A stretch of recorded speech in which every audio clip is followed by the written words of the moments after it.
नमस्कार, शुभ सकाळ सर्वांना. आज सकाळीच या मोगऱ्याच्या फुलांनी घरामध्ये सुगंध पसरला होता आणि दरवाजा उघडल्यावर पाहिलं तर झाडाला छान छान फुलं आली होती. मग मला राहावलेच नाही, म्हणून मी एक एक फूल तोडायला सुरुवात केली. आपण बघू शकताय की ही छोटी छोटी टपोरी फुलं छान झाडावर उमलली होती आणि या मोगऱ्याच्या वेलीनं पूर्ण गॅलरी भरून गेली होती. सगळ्या वेली या गॅलरीवर चढल्या होत्या आणि छान त्याला कळ्यासुद्धा आल्या होत्या. आज या फुलांनी खूपच दिवसाची सकाळ सुंदर केली. एवढी फुलं आज पूजेसाठी सापडली. याशिवाय आणखीन या झाडाला छोट्या छोट्या कळ्या पण आल्यात. खूप सुंदर या कळ्या काही दिवसानंतर उमलतील आणि या कळ्या पाहून अजूनच छान वाटलं की अजून काही दिवसानंतर ह्या सगळी फुलं या झाडाला छान छान उमलणार आहेत. आणि नंतर मी साफसफाई करून घरातलीच कामे करायला सुरुवात केली. घरातली कामे आज करायची होती, पण आभाळ आल्यामुळे पावसाची पण शक्यता वाटत होती.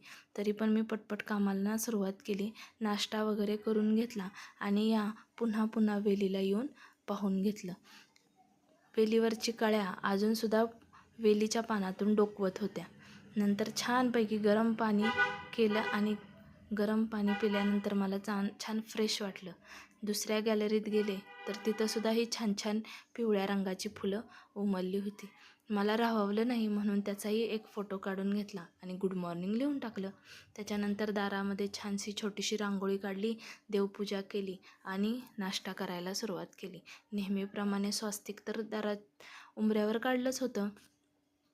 नंतर दिवसभर आराम करून मग संध्याकाळी लेकीला घेऊन स्विमिंगच्या क्लासला गेले. श्रीशाने नुकतीच सुरुवात केली होती, पण हा लेडीज बॅच असल्यामुळे स्विमिंगमध्ये बरेच जण ट्रेनरकडून शिकण्यासाठी येतात आणि ते शिकवणारेही छान पद्धतीने शिकतात.